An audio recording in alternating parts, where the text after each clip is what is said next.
السلام علیکم ورحمۃ اللہ جمیعا وبرکاتہ۔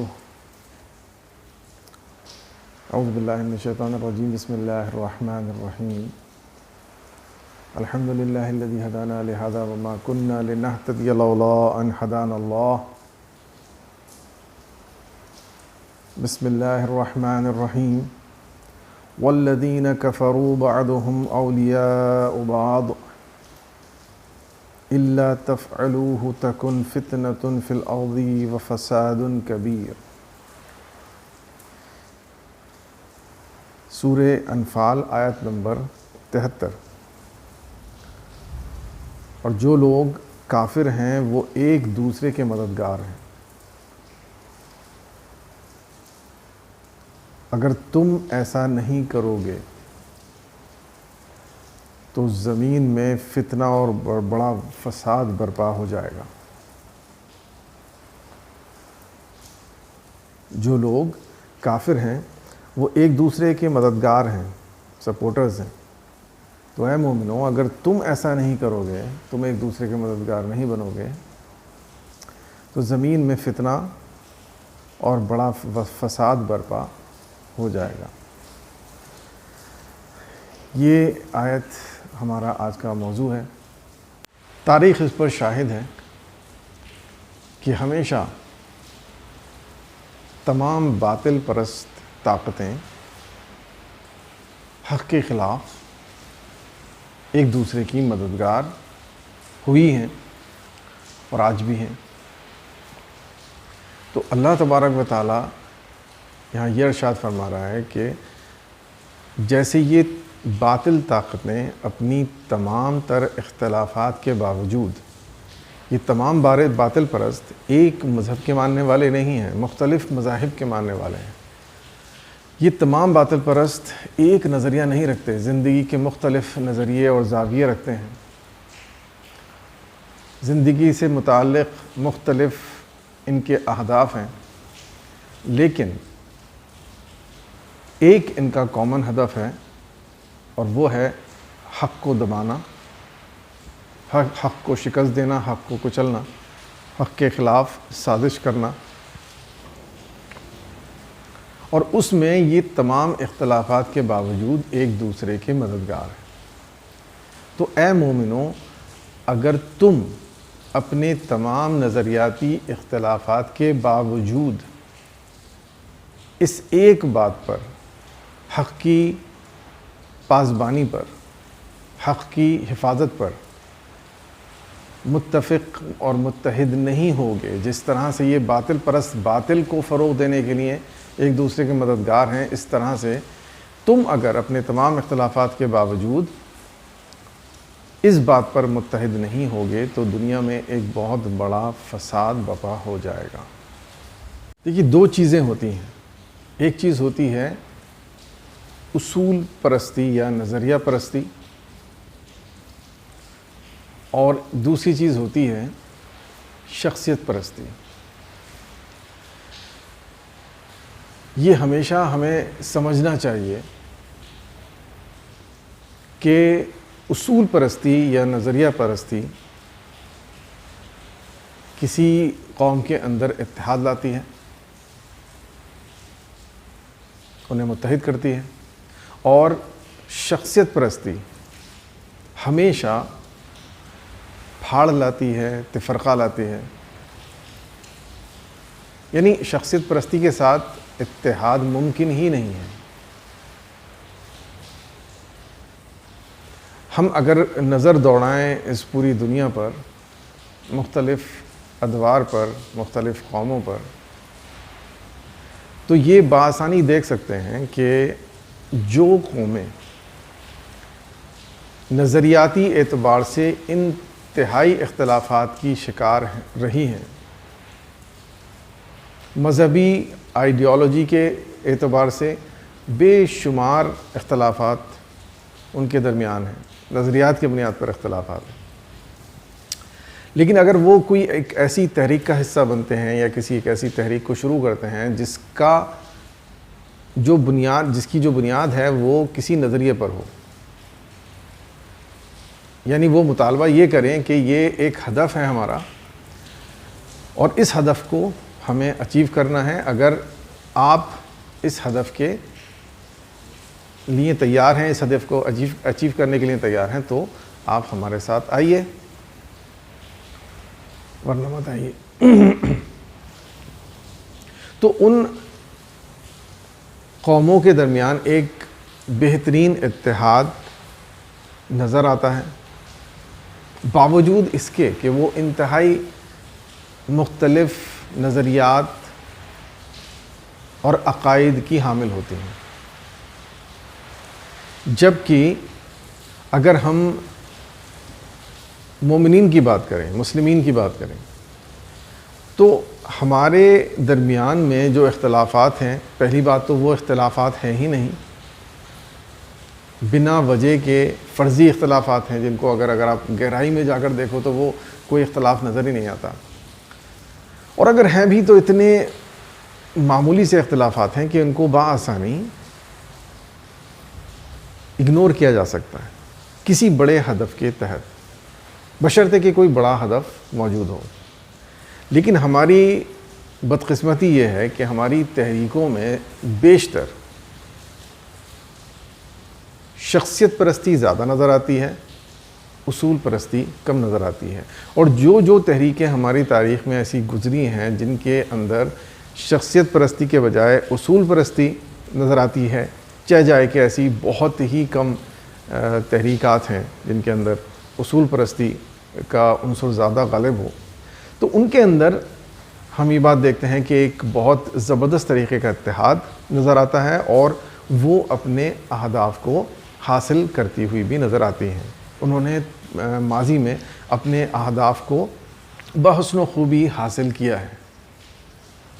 میں یہاں کسی کا نام لیے بغیر بات کروں گا، اور امید کرتا ہوں کہ آپ اشاروں میں بات سمجھ جائیں گے، کیونکہ اگر کسی مخصوص جماعت کا یا تحریک کا نام لے دیا جائے، کسی کمیونٹی کا نام لے دیا جائے، تو وہ ایک جو تعصب ہے آلریڈی جس نے اچھا خاصا نقصان کر رکھا ہے، تو وہ پھر سے وہ تعصب ابھر آتا ہے، اور وہ بات سمجھنے سے انسان کو باز رکھتا ہے، انسان کو بات سمجھنے نہیں دیتا۔ تو یہاں بہت صاف ستھری مخلصانہ طور پر میری ایک سمجھ ہے، خدا کرے کہ وہ صحیح ہو، اور اللہ تبارک و تعالیٰ مجھے مزید سمجھ عطا فرمائے۔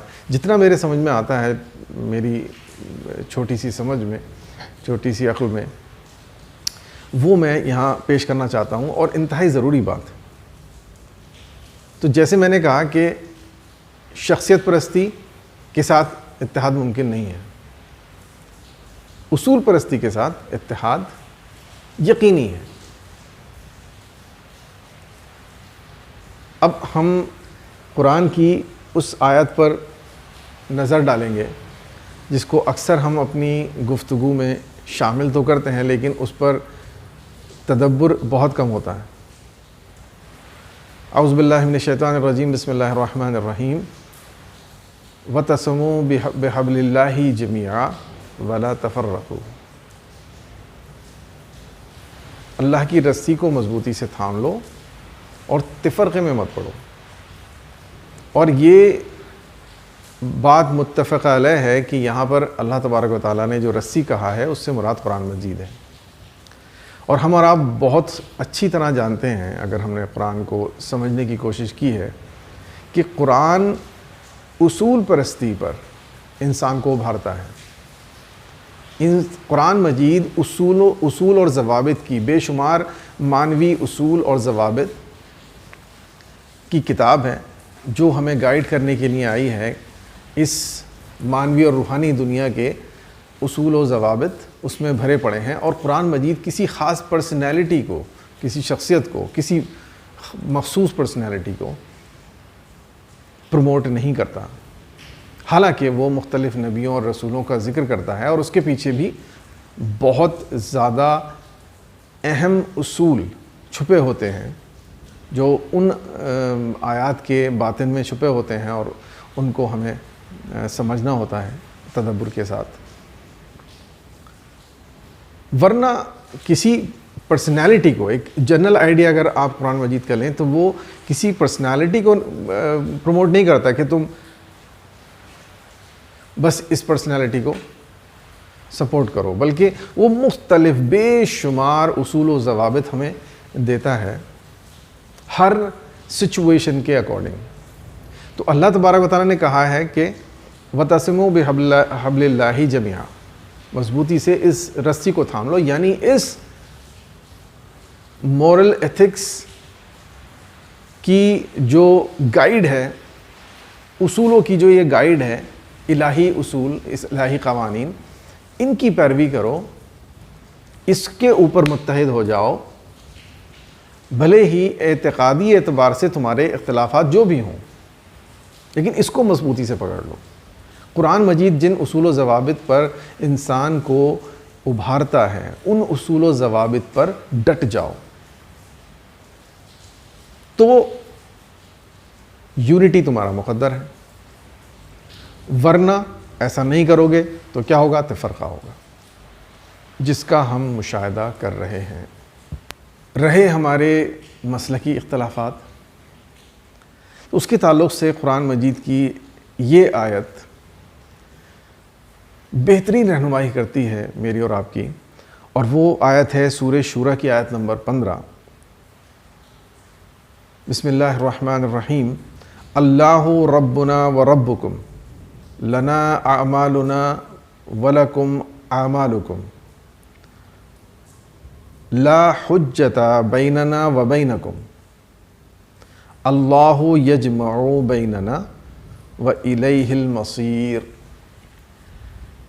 اللہ ہمارا بھی رب ہے اور تمہارا بھی رب ہے، بھلے ہی تم اس کا نام کچھ بھی لو، لیکن خدا تو ایک ہی ہے نا۔ میں اس کو اللہ کہوں، آپ اس کو بھگوان کہیں، تیسرا اس کو گاڈ کہے، اس سے کوئی خدا مختلف تھوڑی ہو جاتے ہیں۔ خدا تو اس کائنات کا ایک ہی ہے، اسے جس نام سے بھی پکارے۔ تو اللہ ہمارا بھی رب ہے اور تمہارا بھی رب ہے، ہمارے لیے ہمارے اعمال اور تمہارے لیے تمہارے اعمال۔ ہمارے اور تمہارے درمیان کوئی بحث و تکرار نہیں، کوئی بحث اور کوئی تکرار کی بات نہیں۔ اللہ ہم سب کو جمع فرمائے گا اور اسی کی طرف سب کو پلٹنا ہے۔ بھائی اپنے اعمال سے مطمئن ہو، کرتے رہو، بہرحال یاد رکھو کہ جانا اس رب کے پاس ہی ہے، رب کے سامنے کھڑا ہونا ہے، تمہیں بھی اور مجھے بھی۔ اگر مجھے کوئی بات اچھی لگ رہی ہے، مجھے کوئی بات صحیح لگ رہی ہے تو ٹھیک ہے، کروں، میں اپنے اعمال کر رہا ہوں، تم اپنے اعمال کرو، اس میں جھگڑے کی کوئی بات نہیں ہے، کوئی بحث و تکرار کی بات نہیں ہے۔ اس سے زیادہ واضح کچھ بات ہو سکتی ہے کیا؟ تو یہ حقیقت ہے ہمارے اختلافات کی۔ یہ آیت ہمیں بہترین ہماری رہنمائی کرتی ہے اس تعلق سے، اور ان دو چیزوں کو، دونوں آیتوں کو اگر ہم جوڑ کر دیکھیں، یا بلکہ ہم کہیں تین آیتوں کا ہم نے ذکر کیا ہے۔ ایک وَتَعْتَصِمُوا بِحَبْلِ اللَّهِ جَمِيعًا وَلَا تَفَرَّقُوا، اللہ کی مضبوطی کو اللہ کی رسی کو مضبوطی سے تھام لو اور تفرقہ مت ڈالو یا تفرقے میں مت پڑو۔ اور دوسرا یہ کہ یہ کافر حق کے خلاف ایک دوسرے کے مددگار ہیں، تو اے مومنو اگر تم نے ایسا نہ کیا، تم نے ایک دوسرے کا ساتھ نہ دیا حق کے فیور میں، حق کی حفاظت کے لیے، حق کے لیے کمر بستہ ہونے میں، تو دنیا میں بہت بڑا فساد برپا ہو جائے گا، جس کا مشاہدہ میں اور آپ آج کر رہے ہیں۔ یہ ہمارے انہی اختلافات کا نتیجہ ہے۔ ہم نے اس طرح سے حق کے لیے ایک دوسرے کا ہاتھ نہیں تھاما جس طرح سے باطل نے حق کے خلاف ایک دوسرے کا ہاتھ تھام رکھا ہے۔ اور یقیناً میں اور آپ آخرت میں اس بات کے لیے جواب دہ ہیں، کوئی راہ فرار نہیں ہے۔ تیسری آیت جس کی تلاوت کا شرف میں نے ابھی حاصل کیا کہ بھائی تمہارے لیے تمہارے اعمال، اللہ میرا بھی رب ہے اور تمہارا بھی رب ہے، ہمارا بھی رب ہے تمہارا بھی رب ہے، تمہارے لیے تمہارے اعمال ہیں، ہمارے لیے ہمارے اعمال ہیں۔ کوئی جھگڑے کی بات ہی نہیں ہے، کوئی بحث و تکرار کی بات ہی نہیں ہے۔ ہم سب، اللہ تبارک و تعالی ہم سب کو جمع کرے گا، اس دن بتا دے گا کون صحیح تھا کون غلط تھا، ہم سب کو اسی کی طرف پلٹ کر جانا ہے۔ تو یہ کہنے کا مقصد یہ ہے کہ اس تعلق سے ہم لوگ غور کریں، کیونکہ بہت نازک وقت ہے. ابھی تک جو کوتاہیاں ہم سے ہوئی ہیں بہتر ہے اور بلکہ ضروری ہے کہ آئندہ وہ غلطیاں ہم نہ کریں. تو اس بات کا جو حاصل ہے، اس گفتگو کا جو حاصل ہے وہ یہ ہے کہ کاش اللہ تبارک و تعالیٰ سے دعا ہے کہ ہم سب لوگوں کو جو اپنے آپ کو نبی کریم صلی اللہ تعالیٰ علیہ وسلم اور امت محمدیہ کا فرد مانتے ہیں، جانتے ہیں، یہ بات ذہن نشین کر لینی چاہیے کہ اتحاد شخصیت پر ممکن نہیں ہے. شخصیت پر متحد کرنے کی کوشش کرنا فضول ہے. وہ ایک شیطانی حربہ ہے، شیطانی وسوسہ ہے. اس پر نہ کبھی اتحاد ہوا تھا، نہ کبھی اتحاد ہوگا.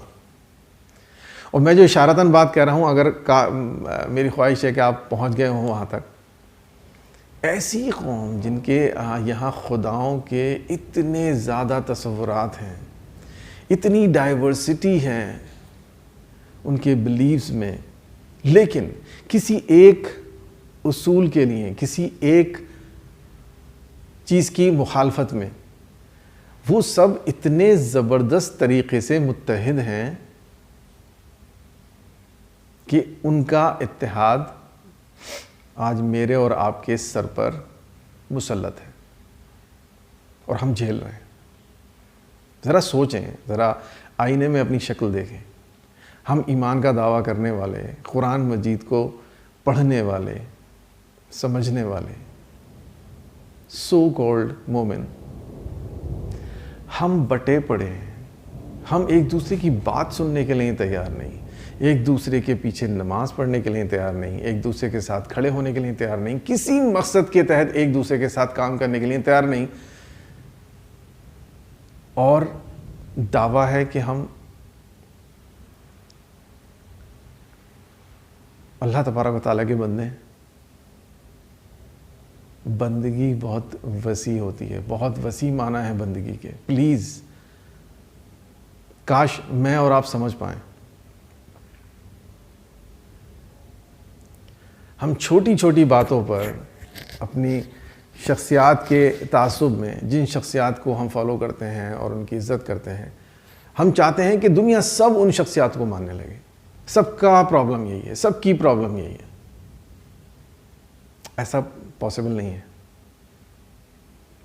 ہاں، اصول پر اتحاد ہو سکتا ہے، جس کی مثال میں نے آپ کو اشارتاً دی. امید ہے کہ آپ سمجھ گئے ہوں گے. اور اللہ تبارک و تعالیٰ بھی بار بار قرآن مجید میں یہ اشارات ہمیں دے رہا ہے کہ اصول پرستی پر آ جاؤ. شخصیت پرستی کو چھوڑ دو، اصول پرستی پر آ جاؤ. شخصیتیں اپنے پاس رکھو یار. مبارک ہو تمہیں، تم جس کی بھی عزت کرتے ہو، جس کو مانتے ہو، جس کو فالو کرتے ہو، فالو. کوئی بحث و تکرار نہیں. آپ کو اپنا حساب دینا ہے، مجھے اپنا حساب دینا ہے. جھگڑے کی کیا بات ہے؟ اور ہم لوگ بٹے ہوئے کن باتوں پر ہیں؟ کیا اختلافات ہیں ہمارے؟ اگر ذرا دھیان کر کے کبھی فرصت نکال کر اس پر غور کریں تو ہنسی آتی ہے. کیا اختلافات ہیں؟ ایک اسکول آف تھاٹ یہ امپریشن دیتا ہے کہ اللہ کی الوہیت کا، اس کی وحدانیت کا، توحید کا ٹھیکہ اس کے پاس ہے اور کسی کا کوئی مطلب ہی نہیں توحید سے. ایک اسکول آف تھاٹ عشق رسول کا ٹھیکہ لے رکھا ہے. اس کی بات سنو تو لگتا ہے کہ بس عاشق رسول تو یہی ہیں، دنیا میں کوئی دوسرا عاشق رسول ہی نہیں ہے. تیسرے سیکٹ کی بات سنو تو لگتا ہے کہ اہل بیت علیہ السلام کی محبت کا ٹھیکہ انہوں نے لے رکھا ہے، اور تو کوئی آل رسول یا اہل بیت علیہ السلام سے محبت کرتا ہی نہیں ہے، بس یہی لوگ کرتے ہیں. ایک عجیب تماشا ہے یار. کون انسان دنیا میں ایسا ہے جو اپنے آپ کو مسلمان کہلانا پسند کرتا ہو اور وہ اللہ تبارک و تعالیٰ کی وحدانیت کا، اس کی توحید کا قائل نہ ہو؟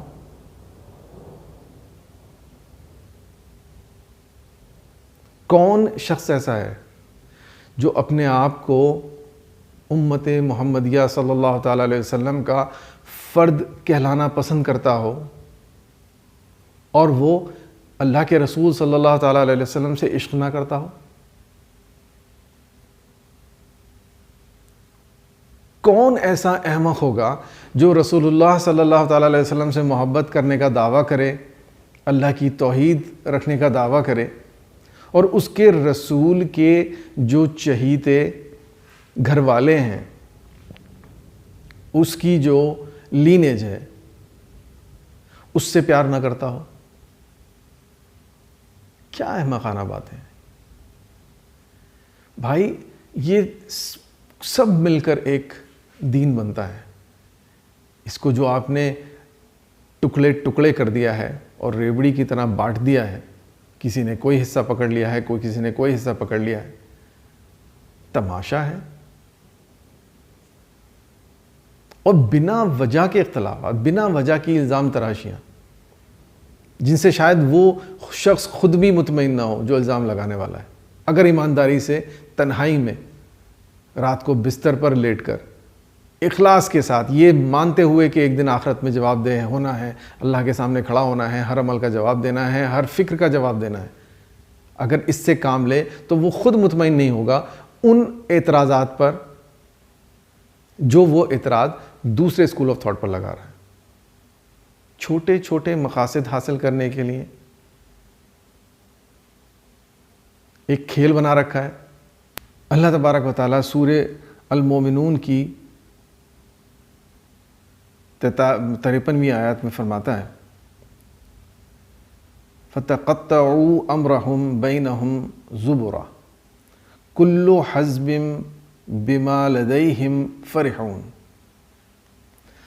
پس انہوں نے اپنے دین کو، امر کو یعنی دین کو آپس میں اختلاف کر کے فرقہ فرقہ کر ڈالا، اور ہر فرقے والا اسی قدر دین کے حصے سے جو اس کے پاس ہے خوش ہے، مطمئن ہے.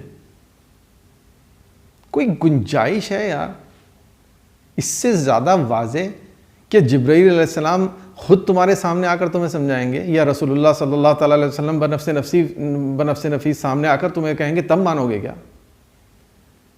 خدا را قرآن مجید پر غور کرو،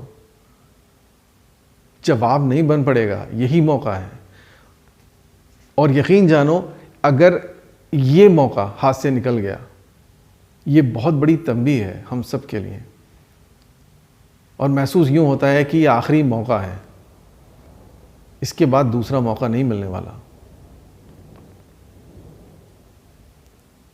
ضرورت ہے اللہ تبارک و تعالیٰ سے رجوع کرنے کی، اس سے اپنی کوتاہیوں کی معافی مانگنے کی، قرآن مجید سے وابستگی پیدا کرنے کی، اور قرآن مجید کو اخلاص نیت کے ساتھ ہدایت کی تمنا لیے ہوئے دل میں اللہ تبارک و تعالیٰ سے گڑ گڑا کر مانگنے کی کہ یا اللہ اس قرآن مجید کو جو ہمارے ہدایت کے لیے تو نے نازل فرمایا تھا، سچی اور خالص ہدایت ہمیں عطا فرما، جس کے اندر کوئی تعصب نہ ہو، جس کے اندر کوئی تنگی نہ ہو، جس کے اندر کسی قسم کی کوئی ملاوٹ نہ ہو.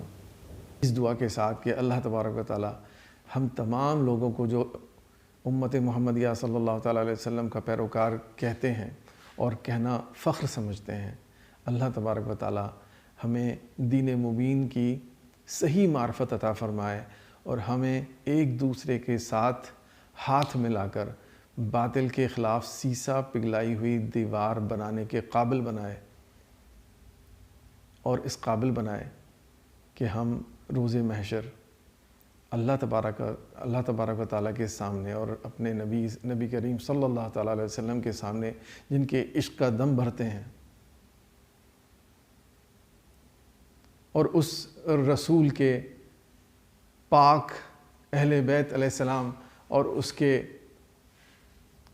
اس کی آل کے سامنے جن سے محبت کرنے کا ہم دعویٰ کرتے ہیں، ہم شرمسار نہ ہوں.